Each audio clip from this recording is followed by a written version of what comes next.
Okay, good morning, everybody. Thanks for joining for this golf operations discussion group. Before we get started, I'd just like to go over a few housekeeping procedures. First of all, this is very much going to be a discussion today rather than a lecture. However, I'd like you all to remain on mute unless you're actually talking, so there isn't any background noise while Dustin or anyone else is speaking. Video is optional, but sometimes it's nice to see your face when you're speaking. There is one button on the screen I'd like you all to avoid hitting. It's at the bottom. It's a rectangle with an up arrow. That's your share screen button. Do not click that, as that will interrupt the presentation and discussion. If and when you do have a question, you can either go ahead and unmute yourself and jump in, or if you want to use the raise hand feature or chat, you can do that too. If you have any technical issues, put those into the chat and I'll do my best to help you through those. Just be aware that most of the time those stem from your own Wi-Fi connections.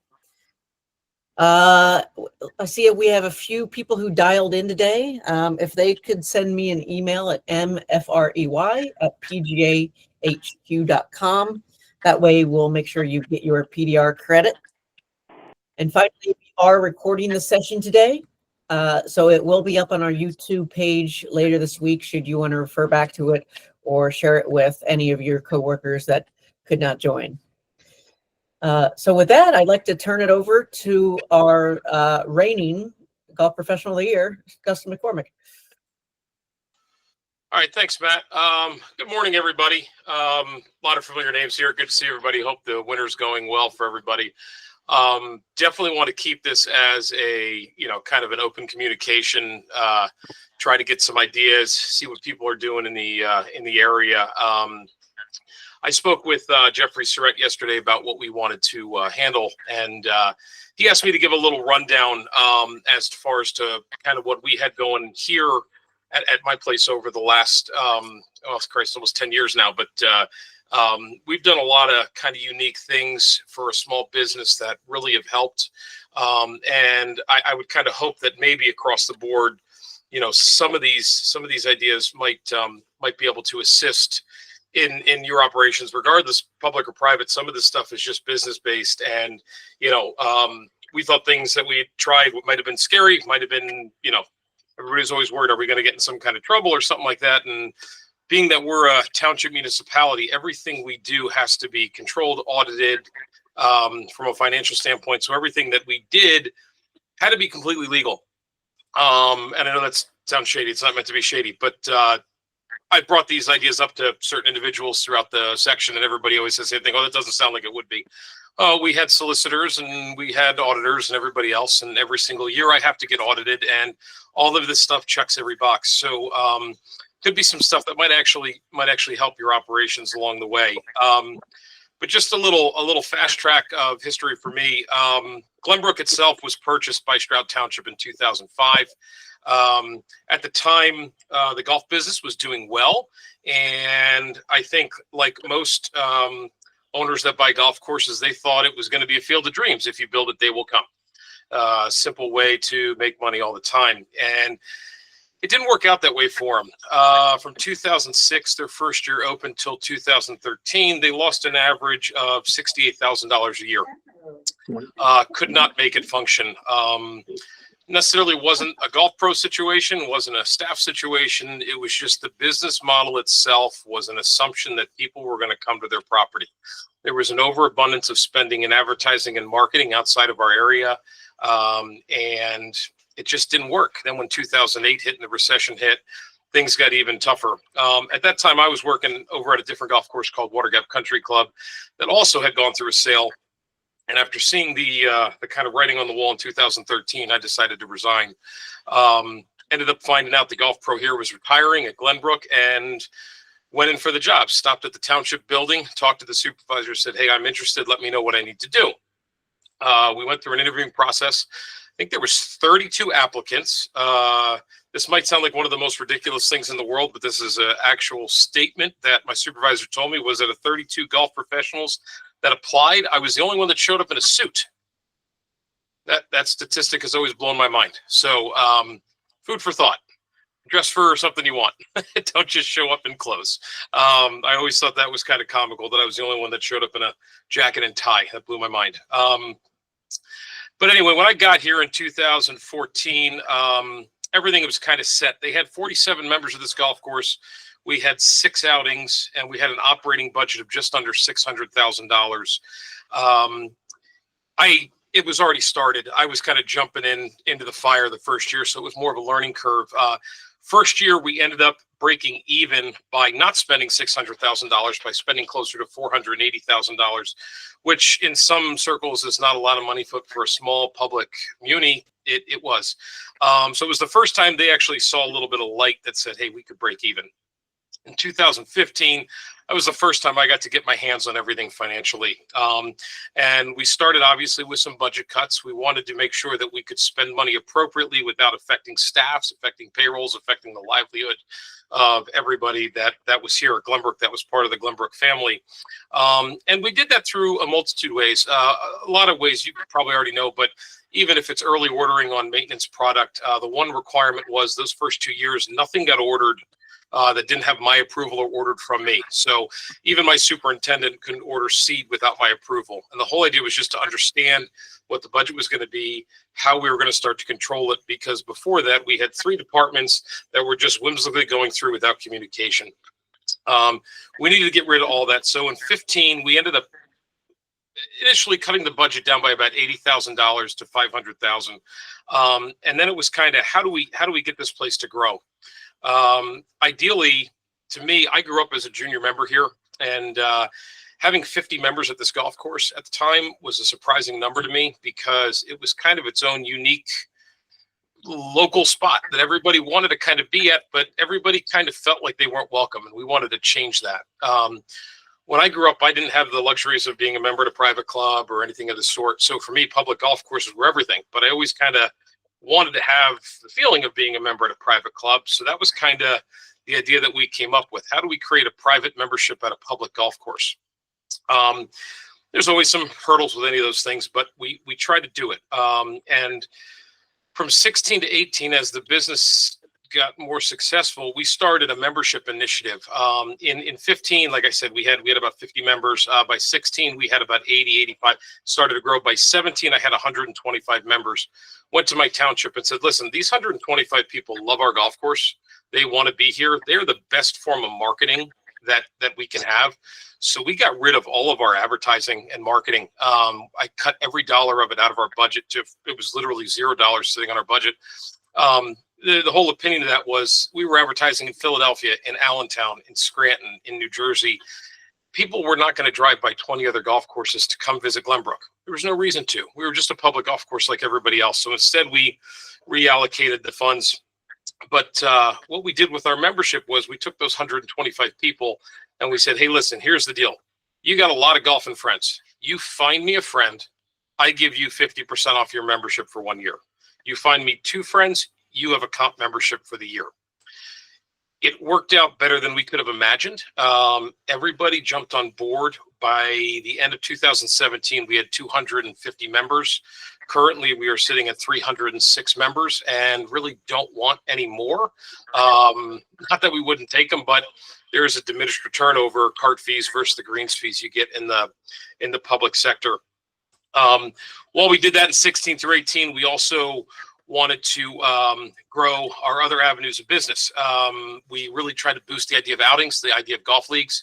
Currently, we have 42 outings. I have 8 golf leagues, and the smallest amount of business I do is public golf. To this day, it is our smallest revenue stream is public golf at a public golf course. So we've really kind of changed this into a semi-private facility with a public designation, obviously. The business that we've grown and the way we've done it has just been about loyalty.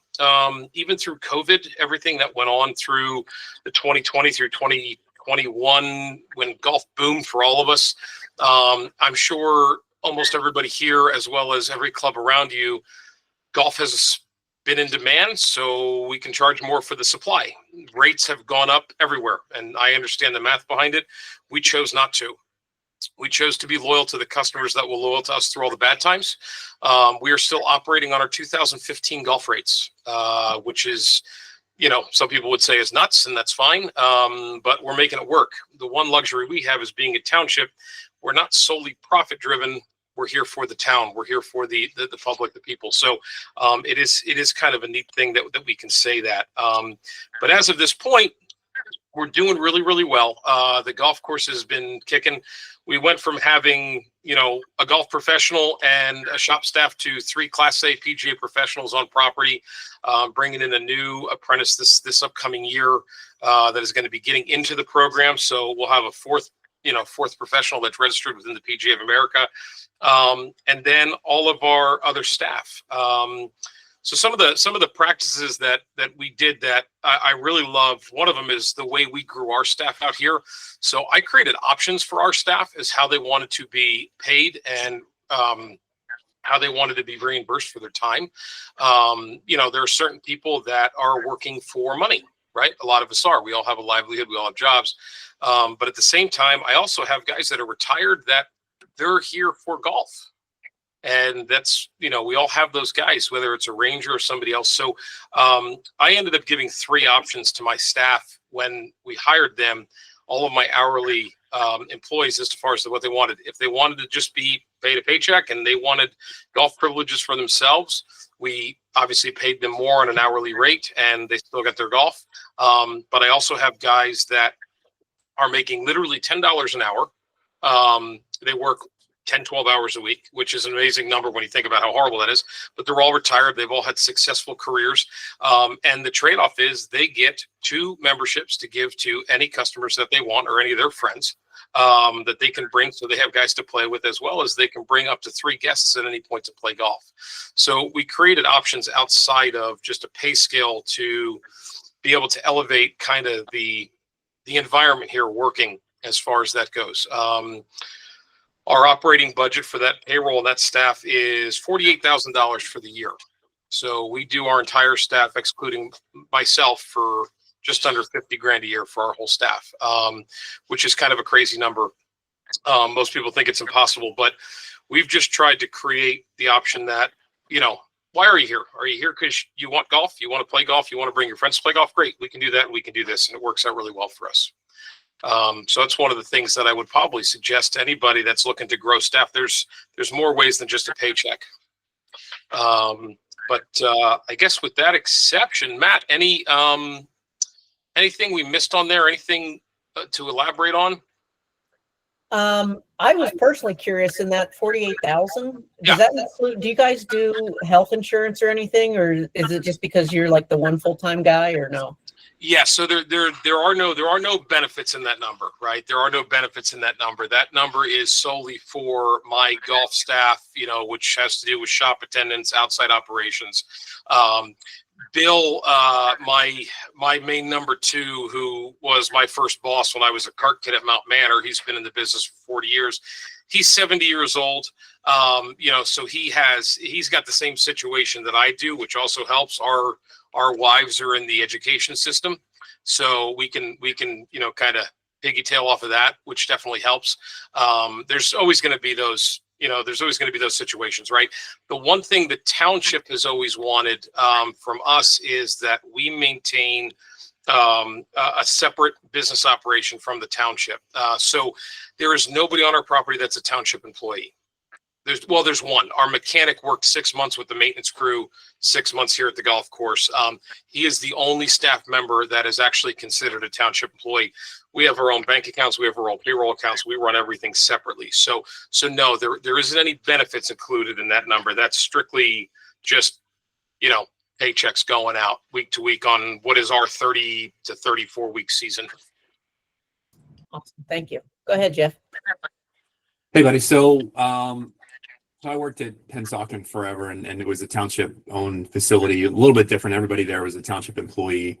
But for the first, I don't know, call it the first, at least over my time there for 20 plus years, it didn't subsidize the town at all. Like all the money that was made there stayed there, built its own capital reserve. Right. How does that work at your place now between between the operation at the golf course and the township? You know, do you now subsidize the town in any way? Do you pay in lieu of tax in any way? How's that work for you? Right. So, good question. When we got started here, obviously there was a hole that the golf course has kind of created, that what would be considered the township general fund was kind of the bailout, right? I mean, they were losing 50 to the worst year they had was $105,000 loss. That money had to come from somewhere, right? I mean, the bills still needed to be paid. So the general fund was subsidizing the golf course consistently, to a point when I got here, there was a stigma that, oh, Glenbrook just sucks all our tax money dry. Now, people don't realize how tax money works, right? And like literally like 3% of the taxes that we were paying in property tax actually went to the township. So we were a peon in the grand scheme. But, you know, the appearance is somebody drives through the golf course, sees it struggling, sees the township approves a $100,000 check to bail out the golf course, and all my tax money's going there, right? That's the general thing. And like I said, this was all before us. But so there was like a $450,000 nut that was still owed to the township. So we did a couple things after that 14-15 year. Once I really got my hands on what was going on and could understand how we could adjust things, and we could save money, and we could manipulate some things to make things more successful. The first thing we did was we started a CapEx fund, probably very similar to what you had at Pennsauken. And the idea was that we're going to trim the fat as much as we can, you know, and keep a product that's good. Obviously, you don't want to affect your product over just money, you know, but we wanted to be able to have this opportunity that we could actually start to not only pay back the township, but also improve our facility, right? So we ended up, you know, we average around 120 to 135,000 profit in a year, and on a $500,000 operation, that's pretty good margin, right? You know, I mean, granted, a business that's doing 5 million, that's a flick in the bucket, right? But you know, that's 20%, 25% for us. So that's pretty solid numbers. And that's what we do at this point. So the CapEx fund, you know, I haven't gotten like our fund balance forward for this year. It's probably going to be around 120 grand. We'll probably give another 30 to 40 back to the township to pay off that. We still have, I think, $65,000 that's owed. And there's no time frame on that. It's just the right thing to do, right? Like the township doesn't necessarily, they're not coming to us going like, hey, you're going to give us another 20 grand this year. No conversation like that's ever had. It's the right thing to do. And then the other 65,000, we'll allocate maybe 40 of it to a new rough unit. You know, we bought a greens unit this year, so something like that. And then we'll keep the other in there just as a little security, you know, for whatever happens, weather, whatnot. There's Eric Kennedy, in case anybody was wondering. Right, Tendo.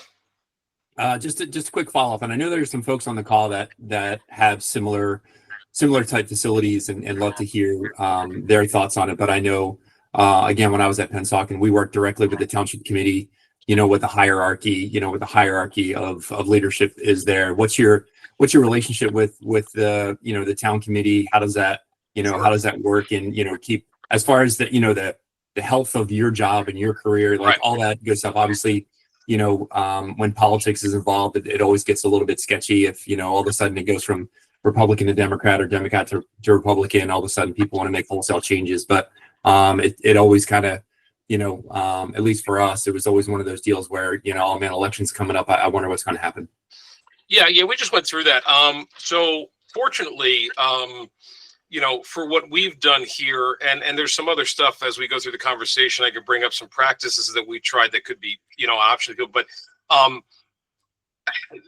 they've never really said no to me. I've been in a fortunate spot. So I said, hey, I got an idea. I want to give away memberships, right? I have an idea. I need to advertise without spending money. So I want to go to local businesses. I want to put our business there saying, hey, don't forget about us. Here's an option. Here's a membership program. Here's this.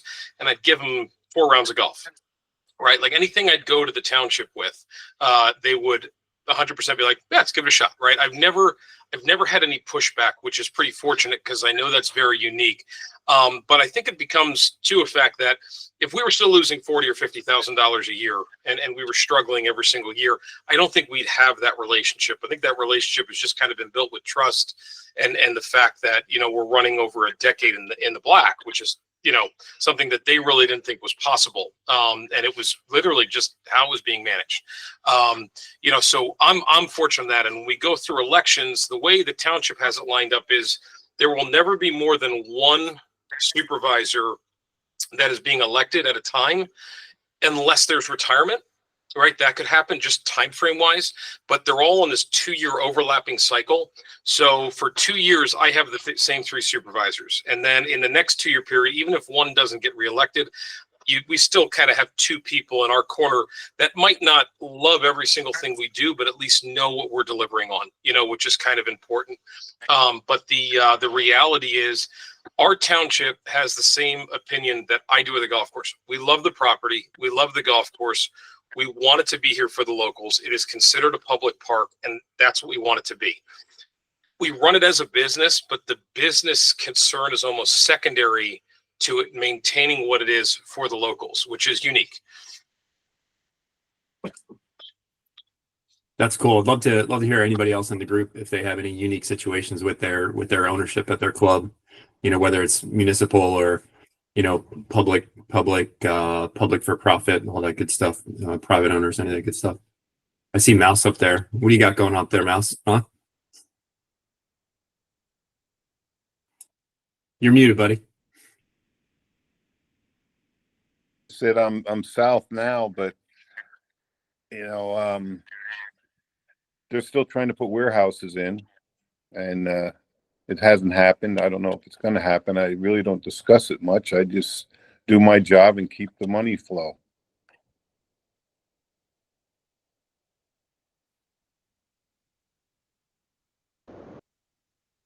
Hey, Dustin McCormick, Scott Riley.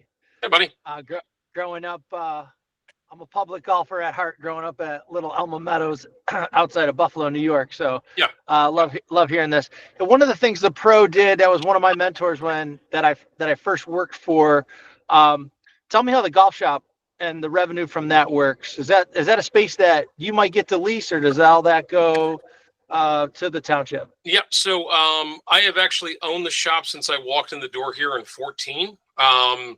That was something the pro that was here before me, Mike, he had always owned the shop. And it was always kind of, he was a nice guy, but always a bit of a negative Nancy. He was always kind of the downer kind of guy, right? Oh, this can't make any money here. This can't do this. We can't do anything. It was always kind of his MO. And I just kind of don't believe in that. I think there's a way to fix everything. So I've owned the shop for the last 10 years here. I've had good years. I've had bad years, obviously. But bad years aren't that bad. 2 years ago, we implemented a new idea. When we hit the 300 member mark, I started doing some mathematics on, okay, I've been here for a decade. As a golf professional, we're making money. The golf course is doing well. How can I protect me? Right? Like, everything was golf course first. Golf course is functioning. So how can I protect me?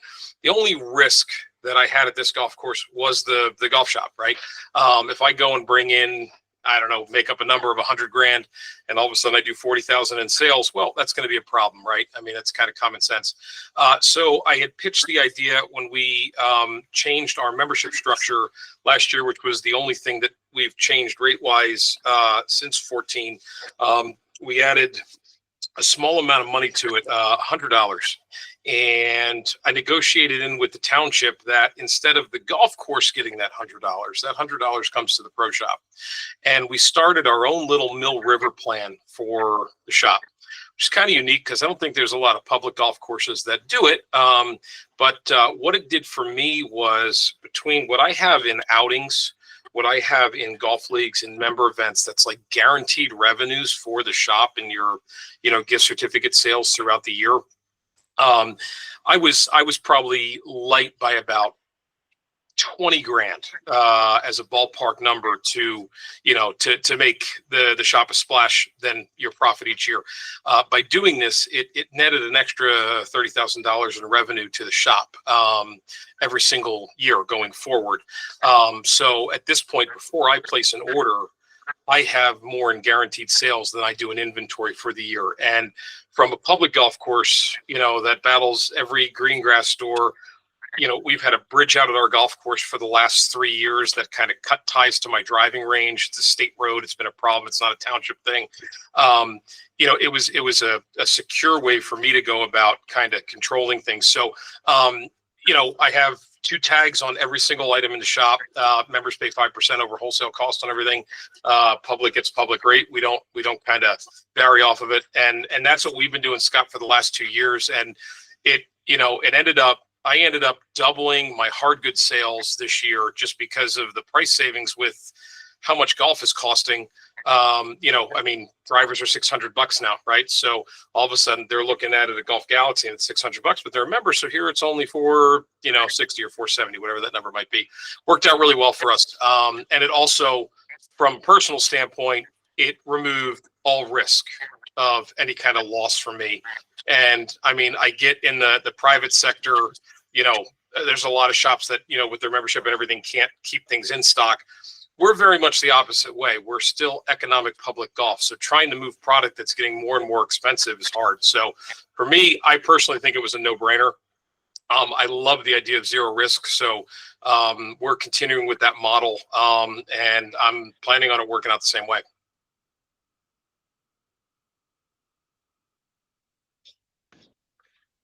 Thank you.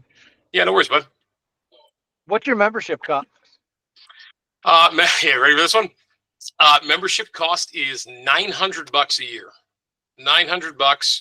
We do that includes your greens fees for the year. You can walk anytime you want, other than weekend mornings. Cart fees are $20 across for 18 holes, 10 for 9. And then we literally run the membership like it's a private club. I have a 3-day closed course men's member guest. We have a women's closed course member guest. We do 23 member events a year. Our course is closed 38 days throughout the season for member only events. So literally out of the 6 months we're open, over a month of that we're actually closed for member only events, which is kind of unique. And all these events sell out. We keep them cost effective. Like our 3-day men's member guest, the cost for the 2-man team, it includes golf, food, and prizes, is $300. It's an absolute steal. And, it's your standard, 5 matches, 9 holes, flights 6, shootout at the end, and they relish in it. And the reason I do it all is because when I was a kid, I couldn't play any of this stuff, right? Like I never got to experience that. And I was always like, oh, that'd been so cool to be able to do that or do this. And so it's kind of fun having the availability to kind of provide that for people and give people an experience that they really wouldn't afford to elsewhere. Dustin, is your F&B a leased concession? Yeah. So currently the F&B is leased. They had tried to run it when they first bought it. That was part of the losses they were getting in the first few years. I believe it was 2008 or 9 is when they first leased out the restaurant. Same guy's here today. He definitely has a very good deal. The township gives him a very good deal. As Mike's laughing, Mike knows him real well. He has definitely got the better end of the stick, but from the supervisor's standpoint, them spending, let's say, 25 grand over the year and him paying rent of 15 and that oversight of 10 grand is much better than them losing 80 running a restaurant. Now, the argument is we've changed the business model here. We've changed the amount of people that are coming in. We've changed what's been going on. So, the conversations come up, right? Like, hey, is this something we want to consider taking over again? Is this something we want to consider doing? Because now the people are here, and if anything, all the complaints that we receive golf operations wise have nothing to do with golf operations. It has more to do with F&B, and it's just with it being leased out, our hands are kind of tied on it, right? I don't really have a lot of control, but it does function. Sometimes the W knows better than W don't, right? I mean, we know what to expect. It's a consistent. I love the fact Molino's smirking through this whole thing right now. So there is some positive to it too. We've looked at changing, to somebody else. The conversations come up. I think the only way I'd be interested in changing is that if we kind of got our hands on it where we could kind of control it and create what we wanted to create, if that makes some sense. Yeah, that's cool, man. Yeah, Pete.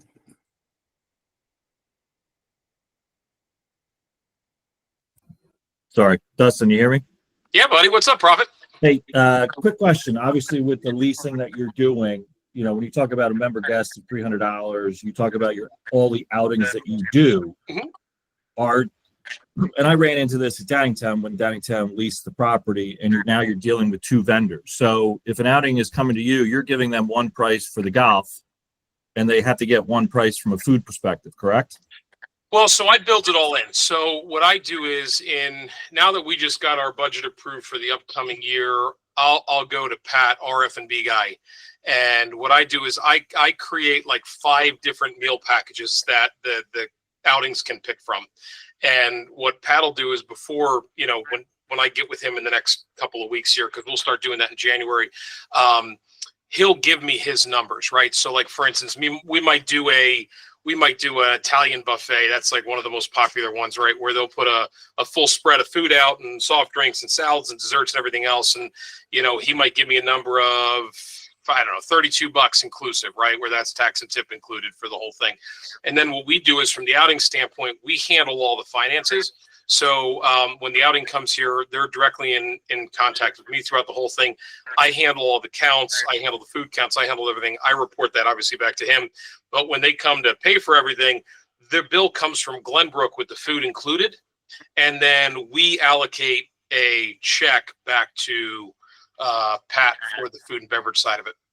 So does the outing even know that the F&B is sort of in a sense leased out? And then from a membership perspective, can the members, are they paying as they go from a food perspective? Obviously, it doesn't sound like you do member billing at all. We do not do any member billing. No, there's no member billing. Everything's pay as you go. To me, that just gets dicey, especially being more of a public sector. I think it would be pretty easy to vanish. No, so the members pay as they go on the F&B side of it. We're so local here. I mean, it's not like being down in Philly, right? It's so much of a slower pace up here when it comes to the people. Most people know at this point that the restaurant is leased out. But we also are loyal to it. Like, we won't allow for an outing to bring food in, right? Like we control that environment. Like, I have multiple outings for like all the local Elks and Eagles lodges and stuff like that do golf here. They might buy a hot dog and a beer from the restaurant, but then they go back to their lodge to eat. So that's normal, but we won't let somebody come in here and cater it or take money away from his business. We try to be supportive on that end, but I would say most people know that it's sublet out. I don't think it's a big secret. I mean, honestly, he's been at the club longer than I have at this point, but it hasn't had any negative impact on that end. It's more just the hours of operation that he's open versus probably what we would want.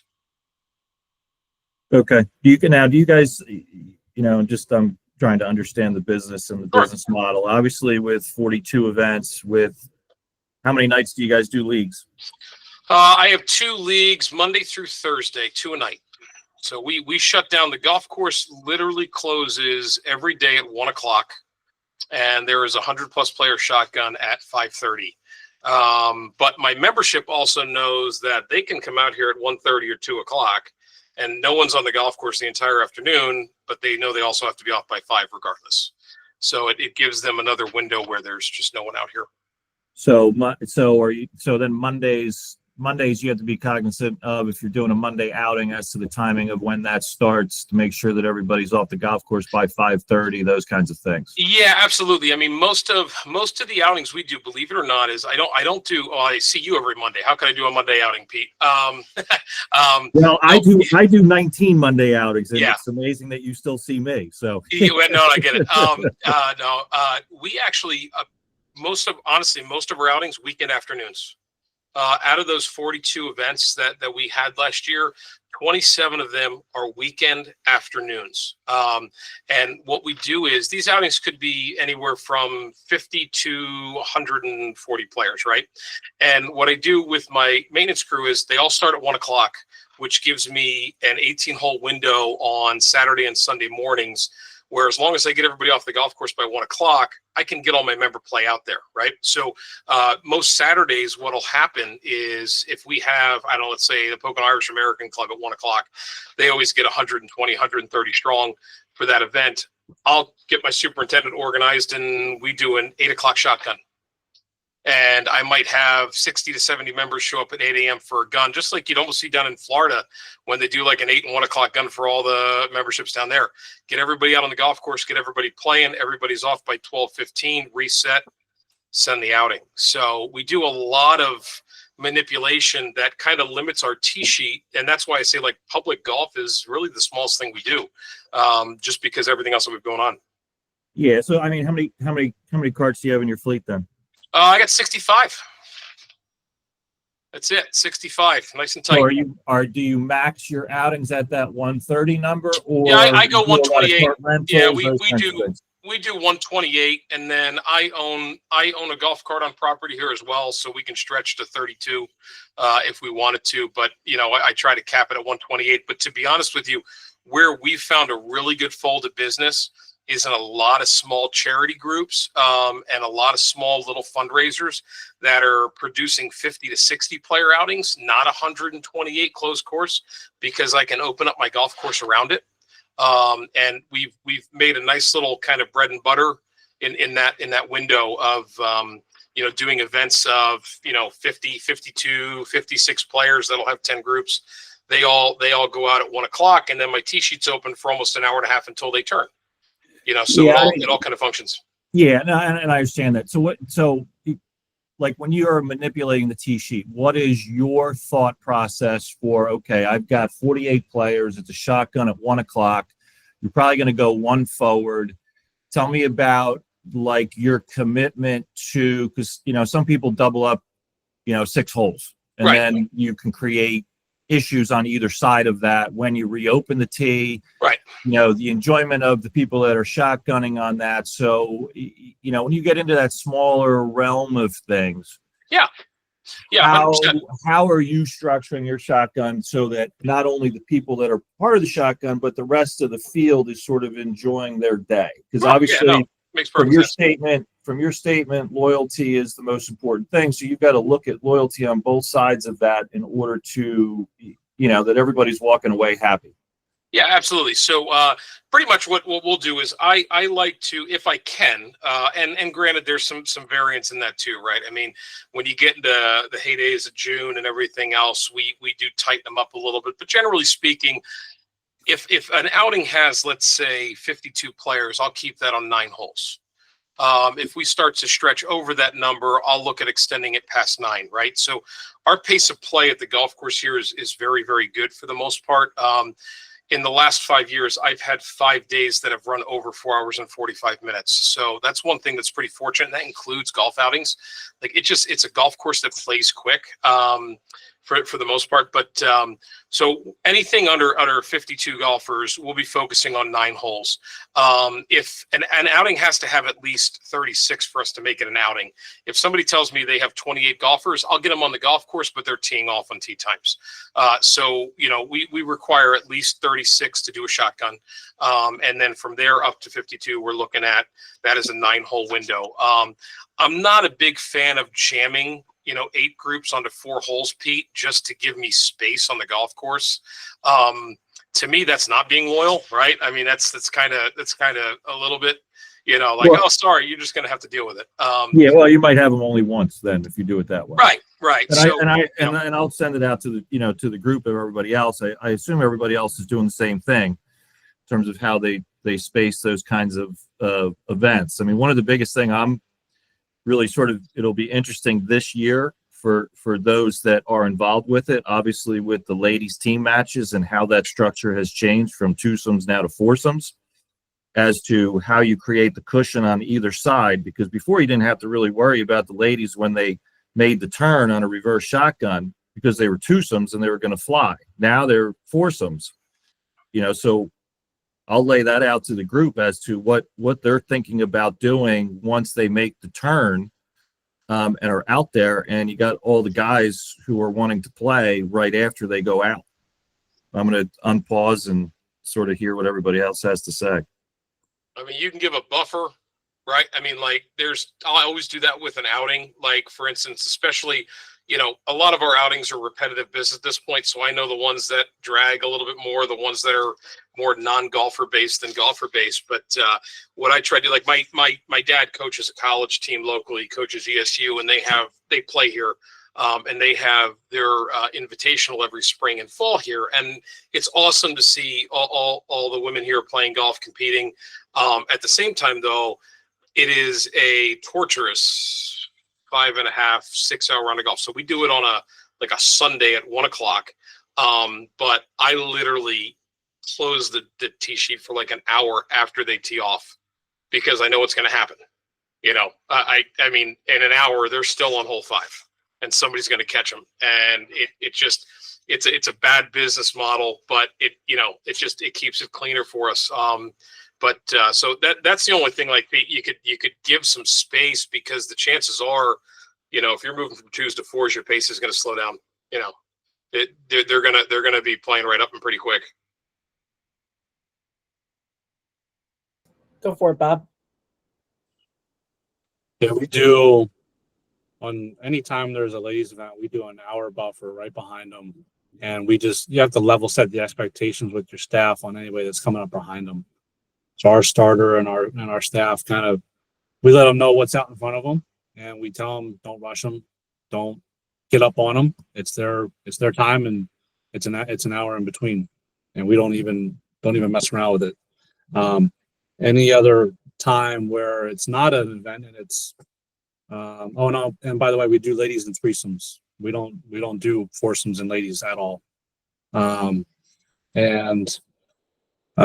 they do play in a foursome, or if they play in the middle of the day and it's not their dedicated time, everybody knows that I uphold the same pace of play, regardless of who's playing in that group all day long. So they got to uphold it, or they'll get treated just like everybody else.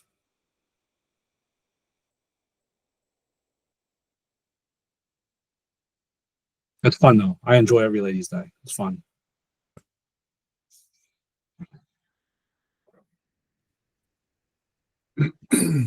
Dustin, how many rounds of golf you guys do a year? That is an awesome question that I've never totaled. I care about. I mean, You've never totaled your rounds of golf. You do all the township stuff. I do it all the things that you just touted for the last 30 minutes. You don't know how many rounds of golf you play? No idea. It's all gross numbers for me. It's all revenue based. All I care about is the revenue. You.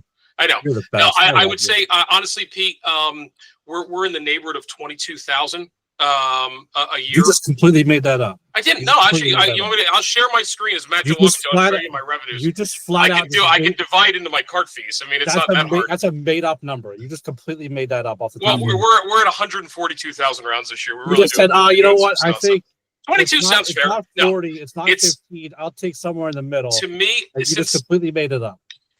Since I've been in the business, and I worked for a bunch of different people growing up, to me, round counts have never mattered. And I understand why they matter. Like, I get it. But to me, my job is to make sure the township is not paying for anything on this property. So if I could do one round of golf for $600,000 a year and close it for the other 364 days of the year, good job.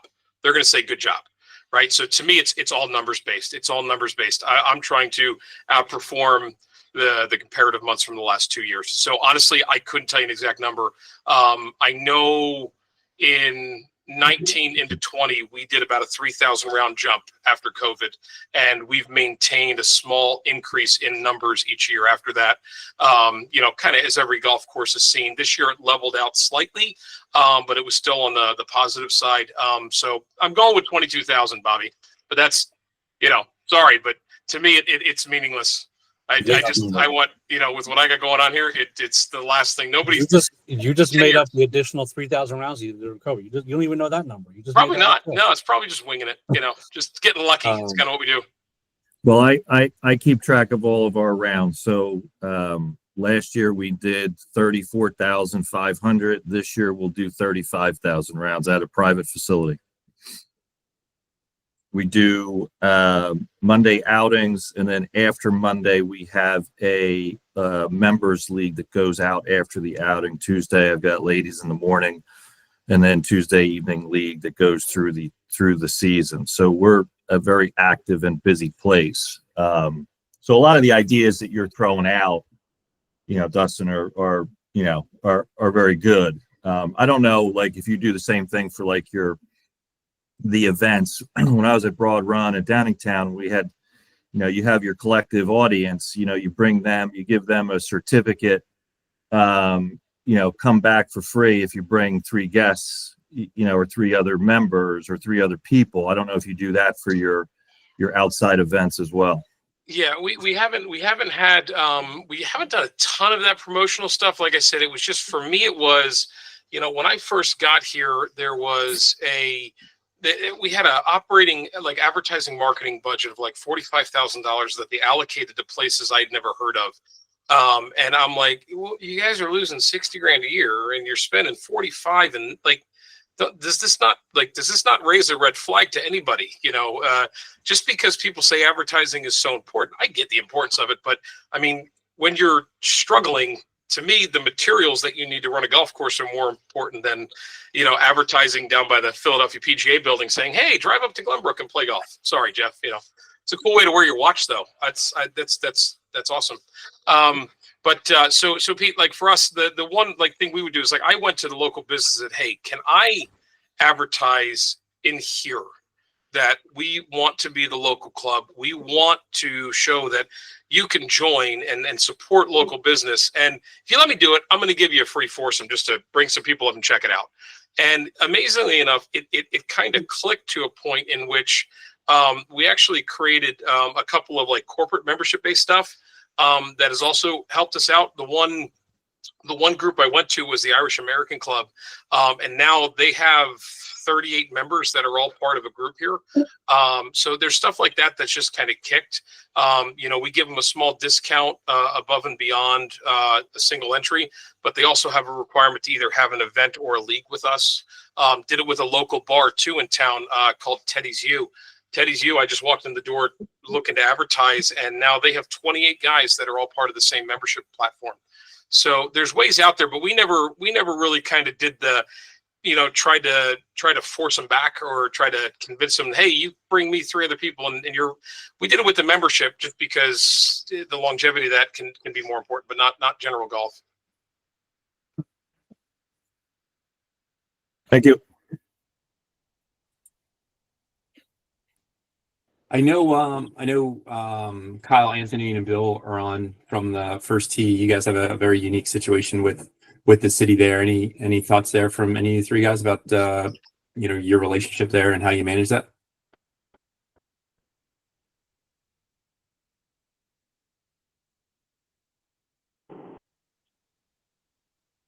Hey guys, Anthony Hoffman. Hopefully you can hear me. I'm in my car right now.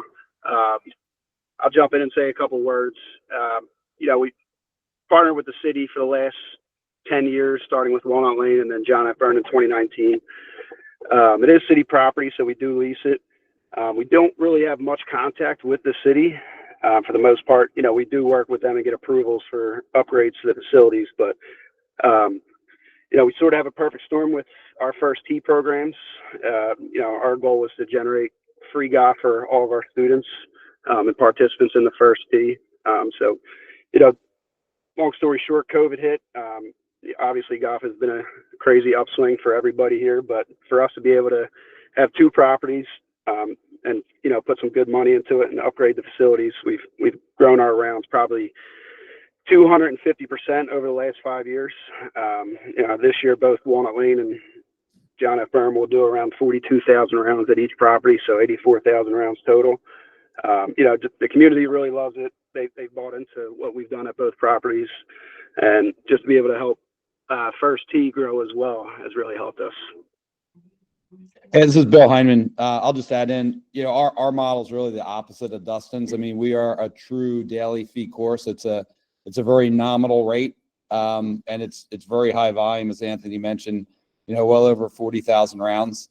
When we first started running it, it was really to keep the courses from going out of business, and we thought we'd have to supplement kind of the golf course revenue with fundraising to make it work.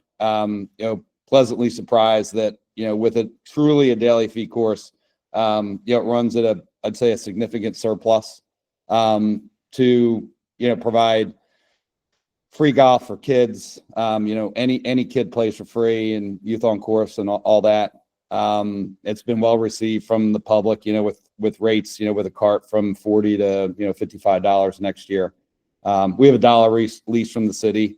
It was both courses were very distressed assets. So, our belief was to, spend some money to make some money and, invest in the capital infrastructure. And then we ended up with, each facility about probably a $4 million investment, and then, a capital payback in, 4 to 6 years at each facility. Bill, so you guys don't do any kind of yearly passes for folks at all? We do. It varies at each course. We kind of do 50 at one course, 75 at another, and it's really for goodwill.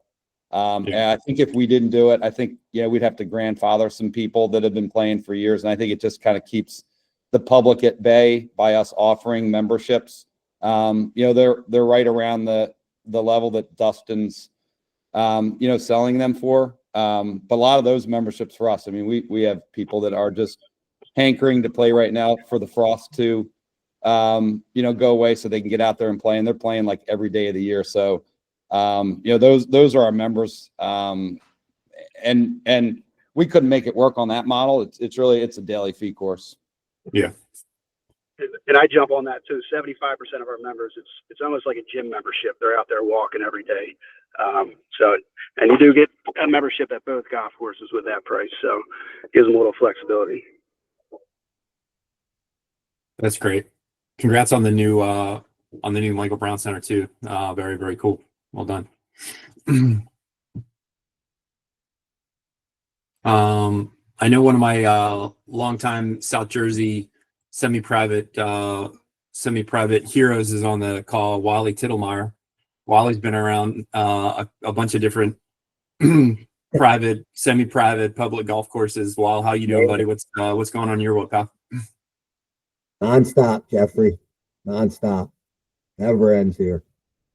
Any tidbits for the group on your time? What's that? Any tidbits on for the group from your time out there? Well, our business has been good. I mean, we're going to be in the 44 to 46,000 round range. I mean, we plug it through here. It's unbelievable. Membership sales are good. And again, we tout ourselves as a public golf course with members. Pretty simple to do it that way. But, we've been able to raise our membership rate the last couple of years. Hoping to cut down members because we really rely on the public, especially Friday, Saturday, Sundays. That's our bread and butter. Our season runs basically from Memorial Day to Labor Day. That's when we're really the busiest. So we rely on those 3 days on the weekends to drive revenue. I gotta say, going into my 5th year here, it's just unbelievable the numbers we've been going. Unreal. I mean, I'm beating budget and they keep raising it. So, but it's a grind, as most of you guys know, it's been a real grind since 2020. We've all seen the changes. Jeff knows I've been in this business a long time and seen the ups and downs. It has leveled off a little bit this year, but revenue is just unreal. That's great, buddy. How's your relationship been with the ownership through all this? Been good? Yeah, ownership's great. A little bit. I really don't have to deal with them as long as you're doing well. I really only deal with 2 owners at my property, Ron and one other gentleman. So I'm fortunate there, and the other gentleman's only here during the summer. And then Ron, I never see that much during football season, so it's good. They kind of keep their hands off of it and let you do your thing. It's when things are bad is when they're going to be around. So we've been good so far. So I don't see much of them. Thank God. Do they do your membership programs loop in all the properties? So our membership is just at our club. Running Gear sells a membership where they can get all the other clubs included, but they pay extra for down here. So That's the only spot. So when I get people asking about, oh, do I get to play all the clubs? I'm like, you got to join Running Gear. And then they pay extra again for down here. So, which is Okay, good. so I if mean, somebody if somebody joins Running Gear, they kind of pay a la carte extra to add on your place. it's an add-on to get here, and we get the revenue for that add-on. Right. But it can impact the other clubs. I mean, Riverwinds has its fair share of Running Gear members taking up a lot of our tee times. That's kind of changed a little bit. Some of those people just have decided to just join Riverwinds. So, and everybody's got their own, like Downingtown has a lot of members. So, and then we're probably second or third on the list out of all the clubs with members. Yeah. Do you find it's a little similar to Dustin, right? I mean, you guys aren't up in the mountains, but you're down the shore. Do you find your seasons a little bit different than from when you're up here in Philly? Oh yeah, completely. It's getting used to being down here and realizing that once all the tourists and everybody that comes down and has homes at the shore are gone for the winter. Because you're relying on the locals, so you got to price yourself right. So I'm always fluctuating with my price. Hey, I got to drop it a little bit, get more playing here. You know, at the beginning when it's starting to transition, you know, November-ish, October-ish, I'm leaving it up a little bit because I'm still going to get some play. But yeah, you really see a total drop off down here, unless the weather's nice. Yeah. Yeah, I'm sure you'll get some Philly folks kind of snowbird for you when the weather kicks up a little bit, right? They try to get down the shore. It's funny. Sometimes too, I think it's backwards. Like sometimes it's actually colder down the shore sometimes in the winter because of the wind coming off of the water. Yeah. That's funny. 100%. Yeah. But you know, it's funny. You'll see people when you do get nice days, they're going to travel that hour down here if they can't find a place to play up by the city. Yeah. So Yeah. it helps me because they're looking, you know, Golf Now, they're looking on our website. So it definitely is a good push. Yeah. Dustin, that's a good segue. Have you ever thought about using Golf Now or any of the other third parties at your place? You're muted, bud. Sorry. No, we have not. I actually still run old school paper tee sheets. We were running out of I guess it would be called a trapper. Back in the day, it was a cool thing when I was in school, the old trapper. We're as simplified gets, and I'll tell you what, it's clean. We had a deal with Golf Now for a little while that I kind of got stuck into because of who was here before me and the agreements that they had. And the reality is for us up here, it delivered us zero revenue. It was really quite amazing. And I know they've changed some things they've done. I'm not a fan of, you know, people being in our pockets, right? Like I'm just not a fan of that. I get what their business model is. It's genius. No overhead, and we're touching every single golf course and making money from every single golf course in the nation. Great idea. Genius. Whoever figured that out, well done. However, we don't do it. I love saying, no, we're good. I love that phone call every year. You know, I really do. Just because I honestly think that things like Golf Now, and I think COVID helped with it, but it trained everybody to look for a discount and a deal all the time, right? Like it was always, oh, where can I find the best deal possible, right? They were selling on the idea, like everything else is, if I can go here and buy it for $20 and over here it's 20, I'm gonna go for 20. Well, they're devaluing our golf courses for us. I hate that. Right? Like if I choose not to raise my rates after COVID, that's fine. That's on us, right? Our idea on this whole thing was, listen, these people have been loyal to us for the last 10 years when we didn't need it. Now we're doing good. Let's just maintain, right? Like let's just continue. But for having somebody else that can come in and change the value of your golf course, you know, when all of a sudden my member pays $900 for the year, they're paying a cart fee, and then there's a hot deal for $16. And then my member comes up to me and goes, why can I book online for 16, but I have to pay 20 in the shop? Not wrong. You know, that's my biggest thing. So no, we've avoided all of them. Honestly, I mean, I understand the importance for a lot of places. But up here for us, we've done the exact opposite. I've been trying to get away I call it like the curmudgeons of golf. With Jeff, we were talking about this yesterday. Like, we at this point don't allow any form of bachelor party here at the golf course anymore. Too many problems, too many headaches. After COVID, the clientele that started rolling into this area golf-wise were non-golfers. They wanted to golf, which is great. We need golf to grow. We need more golfers. But they also need to know how to be on a golf course, right? And it was more babysitting than it was doing anything with golf. So we actually, as of last year, I went to my supervisor and I'm like, listen, this is something I want to change. Any group that is of more than 4 players needs to go through an inquisition from me directly as to why they're playing golf here. And then I'll book them a tee time. So my whole staff is fielded with the idea that anybody more than a foursome calls, we take their name, we take their number. Our golf pro is going to call you back. I call him back. I'm like, hey, this is Dustin. How are you? Oh, I'm good. My name's Jeff. Jeff, what are you coming into town for? Oh, we got 27 guys in a bachelor party. I have an outing. I'm sorry. It's that simple. And I'll tell you what, we have not been affected business-wise. It is so much cleaner. And, you know, all of our regulars, like we have regular local groups that have 12 to 20 guys. We know who they are. We still book them. But when you're getting outside area codes and everything else, there's just so many people out there right now that don't know how to be on a golf course. And, you know, a greens fee has to be a schmuck for the day, what it comes down to. So, you know, we've definitely adjusted on that end, which is, I know, a little rare and unique. I just send them up to Pocono Manor. Greg Wall seems to love them. So I just send them all up to Pocono Manor. He doesn't care. It's great. Works for everybody. Oh, I think Pete had his hand raised. Yeah, and just- Matt I was mean, probably just the to- last one, right? But Well, just from a Golf Now perspective, when I was at Broad Run, I sort of walked into the same thing of an arrangement with them. They were getting 2 tee times from us. It's the same thing that you get. So we did the analysis. We basically were giving them $40,000 a year.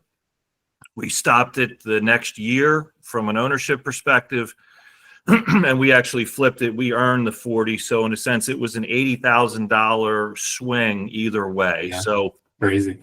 I do not have any love for Golf Now. Yeah, I think, you know, I made the comment a bunch of times. The first 100 golf courses that did Golf Now did it because they wanted to. The next 2,000 golf courses did it because they felt like they had to. So, you know, it's almost kind of like a mafia, like a mafia lean almost. So crazy. What do we got time for? One more, maybe, Matt? Well, kind of where we're at. Yeah, that All works. time. Anybody have any other comments, thoughts, questions for Dustin before we break? If not, I'll leave you with one, Jeff. But if anybody Yeah, has bud. anything, anybody have anything or no? Because I got one thing that we did here that I think it could work at any private, public. At least it's something you should look into. So as I explained before, you know, we had this deficit that we were trying to make up for years prior to my existence at Glenbrook. And the one thing that never made sense to me since I worked at Water Gap Country Club was how a cart fee works. And never really had the luxury of finding out too much about it until I started working with solicitors and auditors over here at the township. And I know every county is a little bit different and states are a little bit different. So it really has to do with where you live. But up here, at least in Monroe County, cart fees are taxable, greens fees are not taxable. Okay, so all of our greens fees are a non-taxed entity, yet our cart fees are a taxed entity. Yet every single golf course that I've worked at, other than when I worked at Saucon Valley when I was in college, has always been up in this area. And everybody always had the same thing. A cart fee was $20, $25, $23, whatever it was. And on a $20 cart fee, if you built the sales tax into it, I think it was working out to like $18.82. And $1.18 of every single cart fee is going for sales tax, right? And I was always like, why? Like, what? Just having a why. Well, why is this the magic number? Like, what is the secret here, right? And everybody, I talked to all the little guys, they're all saying thing. Oh, well, it's just kind of what we do. It's what it is. And I'm like, well, that doesn't make it right or good. I was like, that's just being lazy. So I started talking to my auditor, who's obviously a CPA accountant that's certified, that protects our township from any form of illegal fraud or anything like that. And I said, I got this idea. I want to run by you. I said, I'd love to know if I have to charge $20 for a cart fee. And he's like, well, I don't understand. I'm like, well, I'll be honest with you. I'm paying $1.20 in sales tax every single time we send a cart fee out. Should I charge $1 for a cart fee and pay 6 cents sales tax? I mean, that to me is good business, right? So he did some research on it, and what he found out was that the requirement to charge sales tax is fair market value of a product. And I was like, okay, well, I have no idea what that is. So can you enlighten me? And he said, sure. He goes, you have to be able to show that you're turning a profit on your vehicles, or at least there's an intent for profit. So if you take your lease price, so like, for instance, our lease price is like 50 grand a year for our carts. Our gasoline is between like 10 and 12,000 a year for the carts. We have a maintenance agreement for, it's like 7,500. So when you take all the expenses that your fleet has on its own, and you divide that into your rounds of golf, you know, which Bobby says I don't know, but I have an idea. You're going to get a number, right? And for us, that number was for 18 holes was like $3.50 was the expense in a golf cart. So I pitched the idea to our township. I said, hey, listen, I got an idea. I was like, what if we don't change anything? We just change the wording. We change the breakouts. We change what we're doing. And we charge $5 for an 18-hole golf cart. And our membership still pays $20 to take a cart, but we call it a member fee now, not a cart fee. It's the difference, right? You want to ride? $20 member fee. $5 went to a cart, 30 cents went to sales tax, $15 went to a non-taxable greens fee. It has made us almost $30,000 a year for 8 straight years in money that would have gone in sales tax that now is going to our bottom line. You know, in 8 years, 30 grand, you do the math, that's $240,000. It adds up. I'm not saying it can work at every single facility, but I'm saying legally it does work. There's nothing against it. We show that our costs are under what we're charging for a cart fee. You guys can do the same math. Maybe it changes, right? Lease prices go up. Those numbers might have to adjust, but I'm telling you, we've been doing it for a decade, and it is smooth as silk and clear as could be.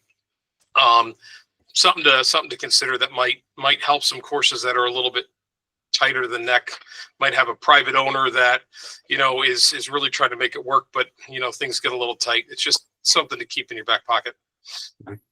That's brilliant. That's brilliant. I don't know my rounds of golf though. You know what I mean? Whatever. Overrated. Oh, it's overrated rounds of golf. All right, Matt, you want to close it out, pal? Yeah. If no one else has any comments, questions, thank you, Dustin, for your time. I thought Hey, that welcome. was excellent. And thanks everyone for participating. And we'll send you out an email in the next couple of weeks about our next discussion group. Thanks, everybody. Thanks, everybody. Have a great week. Thanks, Dustin. Have a good day, boys. Thank you. Good to see you all.